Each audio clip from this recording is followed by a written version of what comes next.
At a housewarming, Grandpa said. So generous of you to cover your brother's MBA fees. I stared. I never transferred anything. Mom laughed. Maybe you clicked something in your sleep. That night, I checked my bank history. A week later, I walked into the branch. With a lawyer and one printout shut the room down. My name's Evan. I'm 30, the middle kid, the fixer. I work as an operations analyst at a logistics company. I'm the person who plugs the leaks no one else sees. At work, that means spreadsheets, checklists, Slack messages at odd hours. At home, it means jump-starting dead batteries, rebooking flights, spotting, rent, and resetting whatever password got lost again. People say I'm reliable. Mostly it means I don't like disasters, so I sweep them away before they grow legs. Facts about me. I rent a one-bedroom near the train. I make okay money, not tech bro money, but enough to be comfortable if I didn't have a second job called family. I like early runs, cheap coffee, and quiet.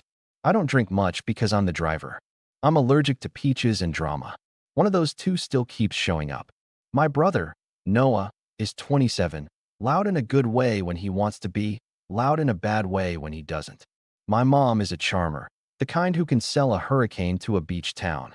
Dad is nice until it's time to say no. Then he's a ghost. Grandpa Joe is old school, heavy watch, strong opinions, softer than he pretends. He still calls me kid, even though I file his taxes. The housewarming was for Noah and his girlfriend, Mia. New apartment, new couch, string lights on the balcony, cheese board like a magazine photo. People kept saying, "So proud of you too," and "fresh chapter." And I nodded and carried trays and fixed the Bluetooth speaker when it wouldn't pair. I was on my third trip to the kitchen when Grandpa tapped his glass. He made a short toast about family and starts, and how home is who shows up. Everyone clapped. He raised his glass again, turned toward me, and said, loud enough for the people in the hallway to hear, "So generous of you to cover your brother's MBA fees." I blinked. What? The room laughed like he'd told a joke. Mom put her hand on my shoulder. "Don't be modest." "I never transferred anything," I said. It came out flat. Mom rolled her eyes, smiling in that way you do for company. "Maybe you clicked something in your sleep." People laughed again. Mia looked at me, eyebrows up, a question hiding behind the smile. Noah clinked my glass with his. "We'll talk," he said, already turning to accept another hug. I stood there with a paper plate and a grape rolling toward the edge. My head buzzed. I kept thinking, maybe Grandpa misunderstood. Maybe Mom's making some weird joke. Maybe I did click something. Stupid thoughts. I cleaned up the kitchen, tied a trash bag, showed Dad how to work the ice maker. Mom called me our hero. Someone handed me a baby to hold. I didn't taste the cake. On the balcony, the city hummed. Noah was talking about recruiting season and GMAT percentiles. Mom told Aunt Lena, her older sister who doesn't come to everything, that we're all pitching in. It's a family dream. Aunt Lena looked at me and then away. She has a face that says more than her mouth ever does. "Evan," Mom called. "Can you help Mia with the thermostat?" It stuck again. I adjusted the thermostat. I moved a rug that kept catching the door. I lifted a box into a closet because Noah's back felt weird. I smiled in photos. When Grandpa hugged me goodbye, he whispered, "You did good, kid." I didn't answer because I didn't know what he meant anymore. At home, I put the plate with a slice of cake in the fridge and stared at nothing for a while. I told myself not to make a scene, not to text the group chat in all caps, not to accuse. Sleep first, then double check. Maybe it's nothing. Maybe it's a one-time thing I forgot. I plugged in my phone. The family chat pinged. "Mom, tonight was perfect. New beginnings. Team effort. Noah, couldn't do it without you, bro." Me. "Congrats again. I'm proud of you. Good night." I lay down in the dark and heard Mom's voice in my head. "Maybe you clicked something in your sleep," and felt my jaw lock. I wasn't mad yet, just awake. I put the phone face down and tried to breathe like the apps say.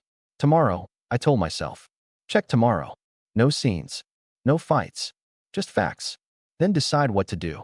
Here's the thing about my family. We don't ask, we hint. We say, "It's fine," and then stall long enough that someone else picks up the slack. We use words like team when we mean Evan. When we were kids, Noah and I were different animals. He liked big entrances. I liked finished homework. He once forgot his science project at home, and Mom turned the car around like it was a rescue mission. When I got a perfect score, she said, "Did you thank your teacher?" When Noah won Most Spirited, Dad bought balloons. When I got a part-time job at the library, Dad asked if I could cover gas for the next month while things even out. Little stuff, right? But little stuff adds up. In high school, Mom opened a store credit card for emergencies and put my name second to build credit. I was 16. In college, when my laptop died, Dad said, "Use the family card," and then wanted to split the bill, but the split never arrived. After graduation, Noah moved back in for a month that turned into a year. I borrowed him my car and started taking the bus because public transport builds character. We have a family group chat called Team Long Game. Mom posts quotes about resilience. Dad sends articles about investing in yourself. Noah sends memes of people throwing money at goals. I send screenshots of appointment confirmations and bills paid. The chat looks even. It isn't. Typical messages. Mom, I hate to ask, but can you spot me for the dentist? Insurance is being weird. I'll pay Friday. Dad, just until the check clears. You know how invoicing is. Noah, they pushed the deposit deadline up. Wild. I'll Venmo you in a second. Friday has a habit of turning into Tuesday into next month. In the meantime, the utilities keep humming. The MBA plan wasn't new. It lived in Dad's mouth for years. Your brother's got the mind for management if the right doors open. It lived in Mom's eyes when she looked at Noah like he was an unpaid invoice from the universe. It lived in Noah's jokes about future CEO and I'm a brand. When Mia appeared, I thought things would settle. She works in HR. She schedules things. She knows how to say no without setting the room on fire. I liked her immediately. She smiled at me like we were on the same side of a secret. The housewarming made me think maybe this would be the moment we shifted. Adults all around. Clear lines. Everyone pays their own bills. A new couch means new rules. Then Grandpa's toast hit me between the eyes.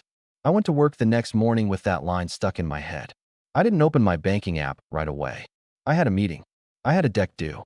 I answered 4 Slacks and booked 2 pickups and pretended I wasn't vibrating. At lunch I caved. I opened the app, scrolled past the usual, rent, groceries, subscriptions. Then I saw it. Metro State University bursar, $2,000. Then again, Metro State University bursar, $2,000. Both last week. A third one a month ago. Smaller, $750. Notes, payment plan setup, and tuition hold release. I stared. I didn't remember authorizing any of this. My card on file. There was an automatic payment agreement link in the details. I clicked. It took me to a page with my name printed next to a digital signature block. The signature looked like mine, but it wasn't. The date was the night I stayed late at work and fell asleep on the couch. I sat very still. My hands felt weird, like I couldn't judge how tight I was gripping the phone. I checked recent logins. Nothing obvious. Then I noticed a phone authorization entry in tiny text on an earlier date. Phone verification passed. I remembered the stupid security question my bank uses. What is your mother's maiden name? Our family treats that like trivia night. I checked my email. Nothing from the school. Then I remembered Mom's family inbox, the one we set up years ago for shared stuff. Car insurance, dog sitter, holiday flights. The password is a family joke. I logged in. My stomach dropped. There were threads from the bursar's office. There was a welcome email for the grad pay plan. There was a confirmation that E. Long had agreed to be primary payer. E. Long could be me. It could be Dad. It could be everyone. The messages had replies. Not from me. From Mom Long. The tone was cheerful. We're all pitching in. Our older son is very responsible. A PDF attached, the automatic debit authorization with a checkbox next to allow adjustments by phone. I scrolled back farther. There were emails to a test prep center last spring. There were messages to a loan officer last winter. There was a note from Dad to Mom that said, he won't mind. He's team. I closed the laptop because my hands were shaking. At 3 p.m., Mom texted, can you swing by and help with the printer? It's eating paper again. I typed, I'm slammed. Then I deleted it and wrote, maybe tomorrow.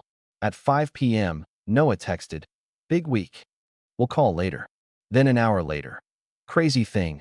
I think the bursar email went to the wrong address. Don't panic. I'm sorting it. Don't panic. I wasn't panicking. I was counting. Here's what I counted that night at the kitchen table. Dad's temporary phone bill in my name. The family storage unit the lease company shifted to my card after Dad missed a payment by accident. A streaming bundle for movie nights that is definitely not just movies. 2. One-time Venmos to Noah that never returned. The bursar charges. The auto-debit permission tied to the family inbox. I put it into a note. I put amounts next to lines. I added dates and who asked. Then I wrote 3 questions. Who gave the school my card?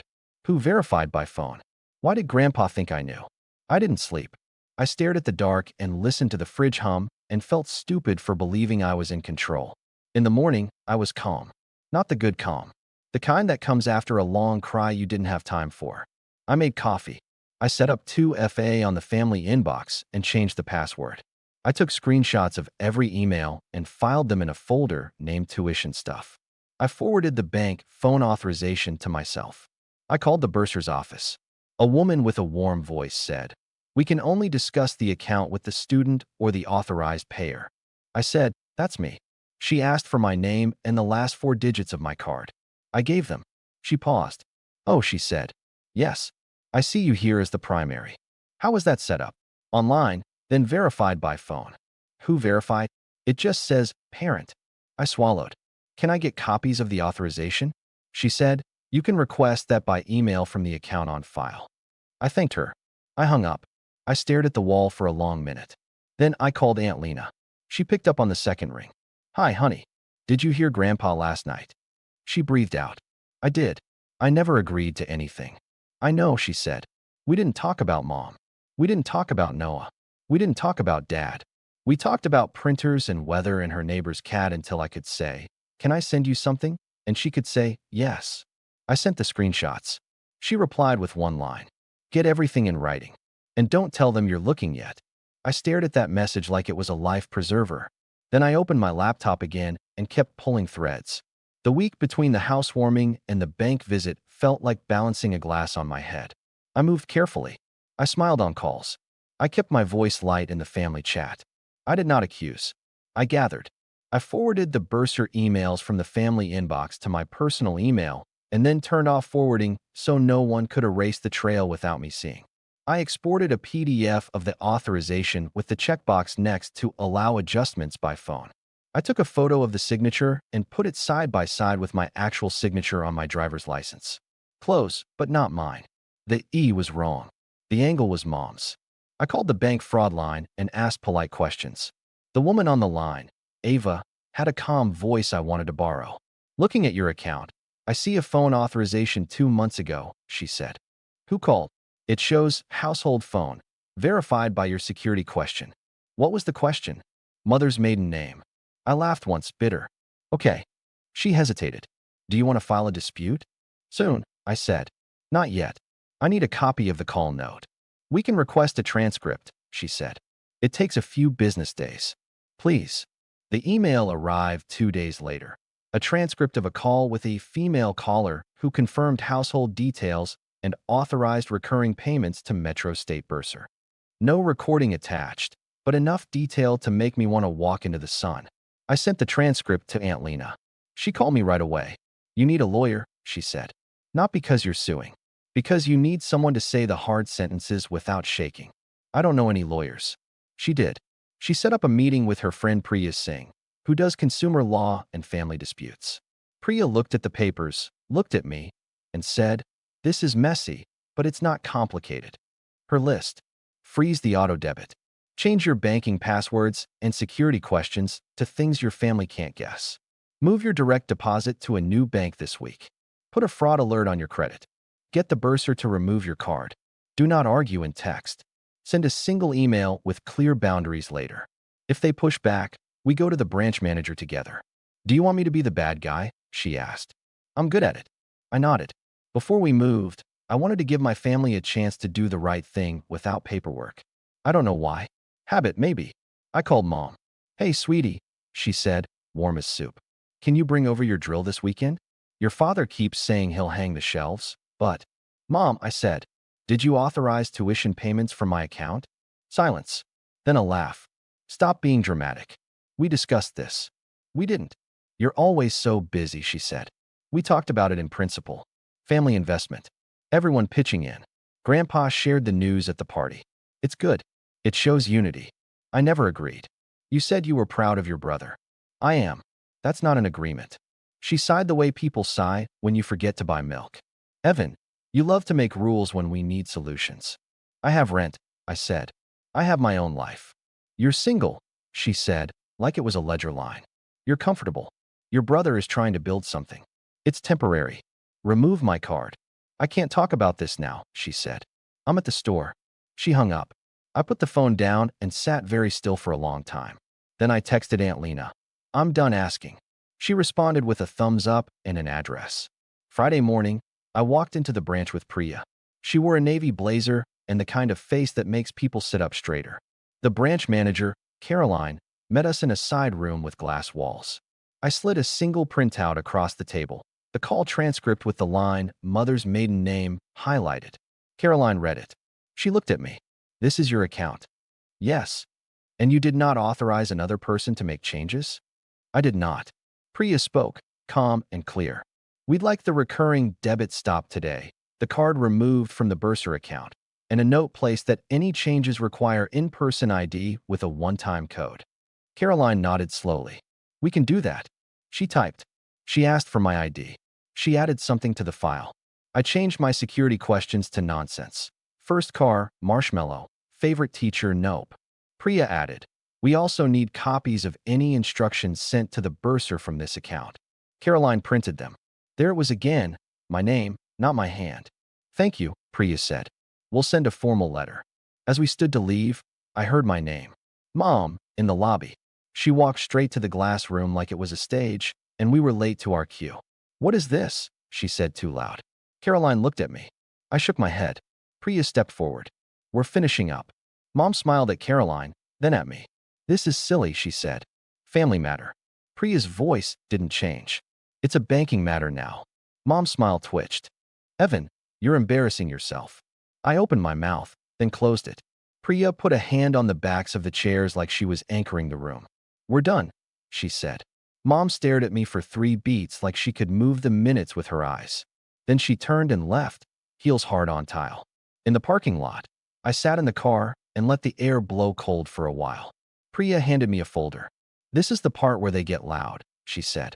Don't write essays. Don't argue. If you need a sentence, text me first. Okay. Also, she said, softer, you're not wrong for wanting your money for your life. You are not the family ATM. I nodded again. I didn't know what to do with the relief crawling up my throat. When I got home, the family chat was on fire. I didn't answer. I made eggs. I changed my direct deposit to the new bank. I set up fraud alerts. I locked the family inbox. I slept like I hadn't in months. The noise started that night. Missed calls stacked. Voicemails lined up like a chorus. Mom first. I don't know what you're trying to prove, but this isn't how families behave. Take down whatever you did at the bank. We'll talk like adults. Dad next, slower. Buddy, this is bigger than you realize. You're jeopardizing Noah's future. We're a team. Don't make this hostile. Noah, texting. Dude, you nuked the bursar link? What are you doing? Me. I didn't agree to pay. Remove my info. Noah, it's temporary. Intake is next month. You just tanked my enrollment. Me. You'll figure it out without my card. Then the group chat. Mom, everyone calm down. Dad, Evan is overwhelmed. He'll cool off. Aunt Lena, take him out of the chat if you're going to talk about him like he's not here. Silence. Then, Mom, Lena, please. Aunt Lena, no. The next day, Mom tried a new angle. Fine, she said on the phone. We'll reimburse you the first payment. Happy. It's not about one payment, I said. It's about my name being used without asking. We asked, she said. You nodded at the party. I nodded at a toast. You joked I clicked in my sleep. Everyone knew, she said. Don't be petty. I didn't answer. She filled the silence with noise. You're single, Evan. You don't have responsibilities like other people do. You can afford to be generous. Your brother will pay you back. He hasn't, I said. For anything. Then we'll keep track now, she said. I'll make a spreadsheet. I almost laughed. No. The messages got harsher. Noah wrote, you want me to fail? Is that it? Then, you'll be sorry when I'm successful and you're not invited. Then, Mia thinks this is a red flag. I typed, okay, and sent it, because there was nothing else to say. Dad sent a long text about legacy and sacrifice and our family name. I put the phone face down and went for a run. When I came back, Aunt Lena had sent, "Proud of you for keeping it short." There were practical fires too. The storage unit sent a late notice because Dad had assumed my card would cover it again. I called, gave them Dad's number, and said, "Take me off the account." They asked if I was sure. I said yes. I changed the Apple Pay on Mom's phone because she had somehow still been using my card for grocery pickups. She texted, "The app isn't working." I wrote, "Use yours." On Sunday, Grandpa showed up at my door with a paper bag of pastries. "Kid," he said, "what's all this fuss?" I made coffee. We sat. He looked smaller than I remembered at the party. He took off his watch and polished the face with his shirt like buying time. "I put my foot in my mouth," he said. "At the housewarming. Joe from the club told me you were helping Noah, and I thought." He shook his head. "Doesn't matter what I thought." "You didn't know?" I said. "I didn't," he said. "I'm sorry I said it like it was true." We sat without filling the air for once. He sipped. "Your mother is persuasive," he said finally. "She always was." "I know. I don't like the way she used your name," he said. "But I also know she'll twist and twist until you feel bad for breathing." We both smiled, because it was mean and accurate. "What do you need from me?" he asked. "Nothing," I said. "Just don't add fuel." "I can do that," he said. He put the watch back on. "You're not the family wallet, kid." He paused. "I should have told you that sooner." After he left, Mom texted, "Your grandfather is upset. Look what you caused." I didn't answer. Priya drafted a short email on my behalf, which I sent to the family thread and BCC'd her on. I did not authorize anyone to use my accounts for tuition or any other expenses. My card and account are not to be used going forward. Do not add me to any agreements without my written consent. If you need to discuss finances, send an itemized request by email. That was it. For sentences, I read them 10 times before I hit send. It felt like putting a fence in the ground. Straight lines. No flourishes. Noah replied, "You ruined everything." Mom replied, "This is cruel." Dad replied with a thumbs down emoji, like we were in grade school. Mia texted me privately, "I'm sorry it's messy. I hope you're okay." I wrote, "Thanks." She didn't push. I appreciated that. Then came the last move. Mom messaged me a photo of a handwritten agreement that said I'd support Noah's education as needed. It had my name at the bottom. The signature wasn't mine. It was close. The E was wrong. I sent it to Priya. She called in 2 minutes. "Do not engage," she said. "We've got enough." That night, I removed myself from the family group chat. I didn't write a speech. I didn't announce it. I pressed leave. The app asked, "Are you sure?" I tapped yes. The phone went quiet in a way that made me want to cry and sleep at the same time. A month later, Noah posted a photo in a tie, captioned "Grind Time." I didn't like it. I didn't roll my eyes either. Just a picture of someone on his own path. Mom sent a long text about family unity. I didn't reply. Dad forwarded a podcast. I didn't play it. Grandpa mailed me a postcard with a trout doodle. I kept it on the fridge. I switched banks, changed passwords, froze my credit, canceled the storage unit, handed Dad the bill. One by one, I checked lines off my list. Boring. Freeing. At a diner, Aunt Lena asked, "How's the quiet?" Loud at first, I said. "Better now." "You did the hard part," she said. "You stopped paying for the lie." At Grandpa's birthday, Mom whispered, "We could have handled this in the family." "We tried," I said. "You're dramatic," she said, smiling for show. "I'm done," I said. Not loud. Not mean. Just final. After cake, Grandpa asked, "You okay, kid?" "I am," I said. "Good. That's the job. Being a person, not a wallet." Driving home, window cracked, I felt peace that wasn't borrowed. Here's the moral. No is a full sentence. Love that needs your login isn't love. If someone signs your name, believe them. I still fix things, spreadsheets, doors, coffee machines. Not adults who prefer my money to me. I'm not a tuition plan. I keep the bank folder in a drawer. Not for use. For memory. A reminder I'm allowed to wake up. And if anyone asks what happened, I tell them the truth. I stopped paying for a life I didn't choose. And the room goes quiet.